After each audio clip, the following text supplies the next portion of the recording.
जय कालिका भवानी। जो व्यक्ति भगत बनना चाहता है तो उसे किन किन बातों का ध्यान रखना चाहिए। देखो, जो सच्चा व्यक्ति होगा जिसे भगत बनना होगा उसके अंदर मुख्यतः वैसे तो तीन रूप से उसके अंदर तीन मुख्य बातें होती है। वो है एक ईमानदारी, दूसरा सत्यवादी और तीसरा सहजता। इसी का आज समाज में देखो सर्वथा अभाव दिखता है। व्यक्ति झूठे दिखावे में अपनी सारी ज़िंदगी समाप्त कर देता है, इसलिए सरलता उससे कोसों दूर रहती है। दुनिया में जितने भी महान लोग हुए हैं उन सब ने समाज के समक्ष एक स्वाभाविक सरलता का आदर्श प्रस्तुत किया है।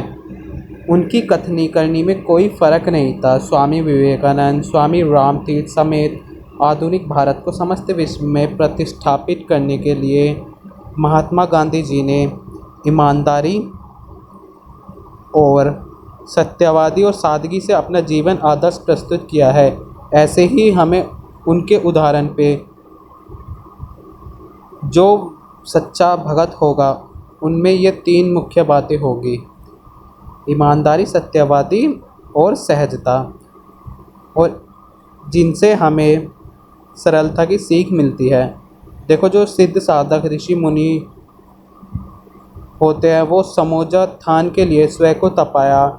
जितने भी महापुरुष हुए उन्होंने अपने जीवन को वास्तविकता को समझते हुए बाहरी आडंबरों से बचने के लिए मानव जीवन को समय समय पर प्रेरित किया है। अवतारों में जैसे देखो भगवान श्री राम का उदाहरण ले लें, उन्होंने भला और किसका हो सकता है, श्री राम से जो देखो कितने सत्यवादी थे वो। और जो स्वामी रामकृष्ण परमहंस थे उनकी जीवन की कई ऐसी घटनाएं हैं जो हमें उनसे प्रेरित करती है, एक साधक को, एक भगत को। जो रामकृष्ण स्वामी परमहंस थे उनकी सादगी और सरलता जो उनमें गुण थे, और जो उनका एक दूसरा महत्वपूर्ण गुण था वो था सहजता। और जो संत तुलसीदास जी ने कहा है कि ऐसा कोई बिरला ही होगा जिसके पास धन आए और उसका अहंकार न हो। यदि बात सौंदर्य, रूप, ज्ञान आदि को लेकर भी हो तो इन सबसे बचा गया वह सहजता का प्रतीक बन जाएगा। सहजता व्यक्ति को प्रगति पथ पर अग्रसर करती है। जो सहज व्यक्ति होगा वह विपरीत परिस्थितियों में भी अपना संतुलन नहीं खोएगा। जो बुद्धि से काम लेगा वह विपरीत परिस्थितियों में भी अपना संतुलन नहीं खोगा। अर्थात इसका मतलब है जो सच्चा भगत होगा, सच्चा साधक होगा, जो अपने बुद्धि से काम लेगा, सहजता से काम लेगा, सरलता से काम लेगा, वह विपरीत परिस्थितियों में भी अपना नियंत्रण नहीं खोएगा।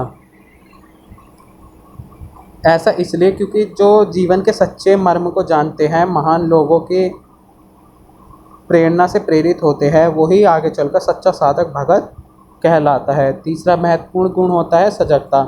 सतर्कता के बगैर जो साधक भगत बिना सजगता, सतर्कता के बिना भगत नहीं बन सकता। जैसे सामान्य जीवन के क्रियाकलापों में सजगता रखते हुए हम कई अनहोनी घटनाओं के घटित होने से बच सकते हैं, ठीक उसी प्रकार अंतर मन के सजग प्रहरी बनकर हम अपने जीवन यात्रा सफल कर सकते हैं। छोटी छोटी बातों का हमें ध्यान रखना है। व्यक्ति को जो भगत बनना चाहता है उसे साधना के पत्र पर अग्रसर वह हो सकता है छोटी छोटी बातों का ध्यान रख के। उन्हें किन सब बातों को अपने से दूर रखना है। एक तो जो सच्चा भगत बनना चाहता है, साधक बनना चाहता है, उन्हें इन सब से दूर होना होगा। काम, क्रोध, लोभ, मोह, मद और अहंकार, यह सब हमें हर रोज़ लूटते हैं, इसलिए हमें इनसे बचना है। और सरलता, सहजता और ईमानदारी, सत्यवादी को हमें प्राप्त करना है। देखो, सच्चा साधक, सच्चा भगत बनने के लिए आध्यात्मिक अंतर्मुखता अथवा ईश्वर पर हमें अपना ध्यान केंद्रित करना प्रति आवश्यक है। बिना ईश्वर के ध्यान केंद्रित के हम सच्चे भगत नहीं बन सकते। जबकि दूसरी ओर सामान्य व्यक्ति अपनी पंच ज्ञानेंद्रियों, मन एवं बुद्धि का अस्तित्व बढ़ाने के लिए कार्य करता है। मैं आपको बता दूं, सामान्य व्यक्ति और एक साधक भगत में क्या अंतर होता है। सामान्य व्यक्ति मुख्य उद्देश्य भौतिक उन्नति करना चाहता है, पर जो देखो साधक होता है वह मुख्य उद्देश्य आध्यात्मिक उन्नति करना चाहता है। उसका मुख्य उद्देश्य होता है आध्यात्मिक उन्नति करना, और जो सामान्य व्यक्ति होता है उसको होता है सिर्फ भौतिक उन्नति करना। सामान्य व्यक्ति शरीर, मन और बुद्धि के विकास हेतु प्रयास निरंतर करता रहता है। और जो देखो जो साधक होता है वो शरीर, मन और बुद्धि का लय करने हेतु प्रयास करता है। और जो सामान्य व्यक्ति होता है वो स्वभाव दोषों को बढ़ाता है, जैसे घमंड, क्रोध इत्यादि आसक्ति को। और जो भगत होता है वो देवी गुणों को बढ़ाता है, ईश्वर के प्रति अपने भाव को बढ़ाता है, प्रीति अंतर्मुखता को बढ़ाता है। और सामान्य व्यक्ति जो होता है वो स्वयं को ही अपना कर्ता मानता है, वो अपने स्वयं को ही भगवान मानता है। पर लेकिन जो भगत होते हैं, साधक होते हैं, वो ईश्वर को ही अपना कर्ता धर्ता मानते हैं। तो जो भगत होता है उसमें क्या क्या विशेषता होना चाहिए एक सच्चे भगत में? सच्चा साधक भगत किसे कहते हैं? देखो, नंबर 1, जन्म मृत्यु चक्र से उसे मुक्ति होने की उसमें एक इच्छा होनी चाहिए। स्वयं में परिवर्तन लाने की तड़प एवं उसके लिए अपने स्वभाव दोषों को दूर करना तथा दैवी गुणों को अपने में प्रवेश करना, बढ़ाना, उसमें ये गुण हमेशा होना चाहिए। प्रत्येक घटना को आध्यात्मिक दृष्टिकोण से देखने का उसको प्रयत्न करना चाहिए। सेवा करते समय अपने इष्ट देव, कुलदेव और अपने गुरु का निरंतर ध्यान करना चाहिए। एक सच्चे भगत को, जो भगत बनना चाहता है, अपने प्रत्येक कार्य को विधि विधान से ईश्वर को अर्पित करके ही, उनका प्रयास करके ही सारे कार्यों का समापन करना चाहिए। प्रत्येक कार्य को परिपूर्ण करके उनका प्रयास करना चाहिए दोबारा, और प्रत्येक कार्य साधना के रूप में करने का प्रयास करना चाहिए एक भगत को, सच्चे भगत को। देखो, जिन भी देवी देवताओं की या ईश्वर की साधना की जाती है उनकी अपनी एक विशेषता होती है। इन विशेषताओं के कारण ही उनकी साधना की जा सकती है। और जो भगत होते हैं वह अपेक्षित गुण प्राप्त होते हैं जो देवताओं के द्वारा प्रदान किए जाते हैं। जिन देवी देवताओं की साधना की जाती है, अपनी ही विभूति और सहवृत्तियों के कारण हम दीन रहते हैं, किंतु जब वे जागरूक और सक्रिय हो जाते हैं तो हमें अनुभव होने लगता है और हम रिद्धि सिद्धियों से भरपूर हो जाते हैं। व्यक्ति की मूल सत्ता देखो एक जीवन कल्प वृक्ष की तरह है। ईश्वर ने उसे बहुत कुछ, सब कुछ देकर इस संसार में भेजा होता है, पर वो उसे स्वयं समझ नहीं पाता। इसलिए उसे अपने कुलदेव, इष्ट देव का सहारा लेना पड़ता है। समुद्र तल में, जैसे उदाहरण, समुद्र तल में भरे मणि मुक्तों की तरह, भूतल में दबी रत्न राशि की तरह, मानवीय सत्ता में भी असंख्य संपदाओं के भंडार पड़े होते हैं, किंतु वे सर्वलुभ नहीं होते। स्पष्ट ये होता है कि हमें उन्हें खोजना या खोदना पड़ता है। इसलिए हमें भगवान को, एक सच्चे भगत को बनने के लिए हमें भी ईश्वर को खोजना पड़ता है और निरंतर प्रयत्न करना पड़ता रहता है। देखो, इसमें जो भगत होता है, सच्चा भगत होता है, वो अगर किसी कार्य अपने भगवान को खोजने को निकला है और वो प्रयत्नशीलता से काम कर रहा है तो उस प्रयत्नशीलता का नाम ही एक साधना होता है। अब चलते हैं हम सीधा, क्या कहते हैं, एक साधक भगत में क्या क्या गुण होने चाहिए। देखो, जो भगत बनना चाह रहा है और एक सच्चा भगत बनना चाहता है तो सबसे पहले सर्वप्रथम नियम होता है वो अपने शरीर को पवित्र शुद्ध करके ही भगत बन सकता है। अगर वो किसी भगवान की साधना, इष्ट देव की साधना कर रहा है तो सबसे पहले शरीर को शुद्ध करके साधना पर बैठना है, स्नान करके। और विशेषता से, अगर किसी विशेषता, ऋतु, प्रतिकूलता, अस्वस्थता की दशा में वह हाथ मुंह धोकर या गीले कपड़े से शरीर पोंछकर भी काम चलाया जा सकता है। दूसरा, साधना के समय शरीर पर कम से कम वस्त्र रहना चाहिए। शीत की अधिकता हो तो कसे हुए कपड़े पहनने की अपेक्षा कंबल आदि ओढ़कर शीत निवारण कर लेना चाहिए। अर्थात भक्तों को ज़्यादा कपड़े नहीं पहनने चाहिए साधना के समय। साधना के लिए एकांत खुली जगह होनी चाहिए, खुली हवा होनी चाहिए। ऐसी जगह ढूंढनी चाहिए जहाँ का वातावरण शांतिमय हो। खेत, बगीचा, जलाशय, तालाब का किनारा होना चाहिए, देव मंदिर होना चाहिए देवी देवता का।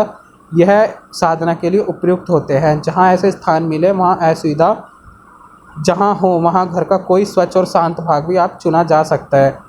भगत को ध्यान रखना है, हमेशा धुले वस्त्र ही पहनकर साधना करनी है। पालती मारकर बैठना है, सीधे ढंग से आसन लगाकर बैठना। अगर शरीर को कष्ट होता है, मन में बार बार उचटता हो रही है, तो इसी तरह बैठना है कि देर तक बैठने में असुविधा न हो। रीढ़ की हड्डी को सदा खड़ा करके रखना चाहिए। कमर झुकाकर बैठने से मेरुदंड टेढ़ा हो जाता है और सुषुम्ना नाड़ी में प्राण का आवागमन होने में आपको साधना करते वक्त बाधा आ सकती है। बिना बिछाए ज़मीन पर साधना करने के लिए न बैठें। इससे ज़मीन पर साधना काल में उत्पन्न होने वाली शारीरिक विद्युत ज़मीन में उतर जाती है। आपने देखा होगा, और आप कोई मंत्र जाप कर रहे हैं, किसी देवी देवता की साधना कर रहे हैं, तो आप में एक अलग तरह का शारीरिक विद्युत बल आने लगता है, आपका शरीर कांपने लगता है, विद्युत करंट सा लगने लगता है। तो अगर आप बिना बिछाए आसन पर साधना कर रहे हैं तो वो सारा जो बल है वो सारा ज़मीन में प्रवेश कर जाता है। घास या पत्तों से बने हुए आसन सर्वश्रेष्ठ माने गए हैं। इसके बाद आप सूती आसनों पर भी अपना आसन लगा सकते हैं। ऊन तथा चर्म के आसन तांत्रिक क्रियाओं में प्रयुक्त होते हैं, ठीक है। जो किसी खाल का आसन होता है, जैसे शिव जी क्या कहते हैं, बागंबर का वो आसन लगा के बैठते थे, साधना करते थे, ऐसी आप अगर तांत्रिक क्रिया करते हैं तो उसमें आप इसका आसन लगा सकते हैं। एक बात और ध्यान रहे, माता जो तुलसी है उनकी माला जो है और चंदन की माला आपको लेनी है। रुद्राक्ष, लाल चंदन, शंख मोती आदि की माला गायत्री के तंत्रिक प्रयोग में उपयुक्त होती है। और जो तांत्रिक माला, जैसे किसी भी देवी देवता की आपको माला सिद्ध करनी है, उन्हें मंत्र सिद्ध करने हैं, उसमें तुलसी और चंदन की माला आपको ले लेनी है। प्राप्त 2 घंटे आपको जब प्रारंभ करना है, 1 घंटा शाम को और क्या कहते हैं 1 घंटा सुबह को। और कम से कम भगत को एक माला अर्थात 108 मंत्र नित्य अवश्य जपने चाहिए। इससे आपके बड़े उत्तम परिणाम आपको मिलेंगे। और प्राप्त काल की साधना के लिए पूर्व को मुँह करके बैठना चाहिए और शाम को पश्चिम को मुँह करके ही आपको साधना काल में बैठना चाहिए। पूजा के लिए हमेशा फूल न मिलने पर चावल या नारियल की गिरी को कद्दूकस पर घिसकर उसके बारीक पत्रों को काम में आप ला सकते हैं। यदि किसी विधान में रंगीन पुष्पों की आवश्यकता हो तो चावल या गिरी के पत्रों को केसर या हल्दी या मेहंदी के रंग से रंग कर आप फूल चढ़ा सकते हैं। मंत्र जाप आपको इस प्रकार करना चाहिए जिसमें कंठ, होठ और जिह्वा तो चलते रहे पर उच्चारण इतना मंद हो कि पास में बैठा हुआ व्यक्ति भी उसे ठीक तरह ना सुन सके। पूजा के समय कलश रूप में अगर आप कोई साधना कर रहे हैं तो उसमें जलपात्र रखना चाहिए और अग्नि को साक्षी के लिए दीपक या धूपबत्ती जला लेनी चाहिए। इस प्रकार अगर आपको मंत्र जाप करना है, इसी प्रकार यही कार्य करना है। एक भगत को भी अगर मंत्र जाप कर रहा है, पूजा के समय दीपक जलाकर, धूपबत्ती जलाकर ही मंत्र जाप आवाहन कर सकता है, प्रारंभ कर सकता है। और मलमूत्र का त्याग और अन्य किसी अनिवार्य के लिए साधना के बीच उठना ही पड़े तो शुद्ध जल से हाथ मुंह धोकर ही दोबारा बैठना है। बिना हाथ मुंह धोकर दोबारा साधना या मंत्र जाप में नहीं बैठना है। और इसमें ब्रह्मचर्य का पालन हमेशा करना है। देर तक अगर पालथी मारकर आप बैठ गए हों तो बार बार आपको आसन नहीं बदलना है अपना। और भगत को अपने आहार विहार सात्विक होने चाहिए। भगत के, सच्चे भगत के आहार में सतोगुण, सादा, सुपाच्य, ताजे तथा पवित्र हाथों से बनाए हुए पदार्थ ही खाने चाहिए। अधिक मिर्चे मसाले वाले तले हुए पकवान, मिठाई, बासी बुरे, दुर्गंधित मांस, नशीले मदिरा, इन सब का एक भगत को पदार्थ इनका सेवन नहीं करना है। अनुष्ठान काल में अगर आपने अनुष्ठान ले रखा है और आप अनुष्ठान काल में है तो आपको ब्रह्मचर्य का पालन करना है और उपवास का कार्यक्रम अपनाना है। उपवास रख सकते हैं, पेय पदार्थ पर आपको रहना है, एक समय आपको भोजन करना है श्रद्धा अनुसार। और सच्चा अगर जो भगत होता है उसे चरपाई पर नहीं सोना है, उसके लिए चरपाई पर सोने का विरोध है। अगर उसे भगत बनना है तो चरपाई पर सोना नहीं है, धरती पर ही आसन लगाकर बिछाकर सोना है। अपनी पूजा सामग्री को, जो भगत है उसे अपनी पूजा सामग्री को एक ऐसी जगह रखनी चाहिए जिसे और लोग अधिक से अधिक स्पर्श ना करें और छुए ना, किसी की नज़रों में ना आए। जैसे मिठाई को आप अगर अकेले अकेले ही चुपचाप खा लेना, जो कोई भोग है, अगर कोई साधना कर रहा है तो उस भोग की मिठाई को भगत को चुपचाप ही खाना है, किसी को नहीं देना है। तो ये थे कुछ थोड़े बहुत भगत बनने से पूर्व नियम और सावधानियाँ। अगर आपको वीडियो अच्छी लगी हो तो लाइक और शेयर ज़रूर कीजिएगा। जय माँ कालका भवानी।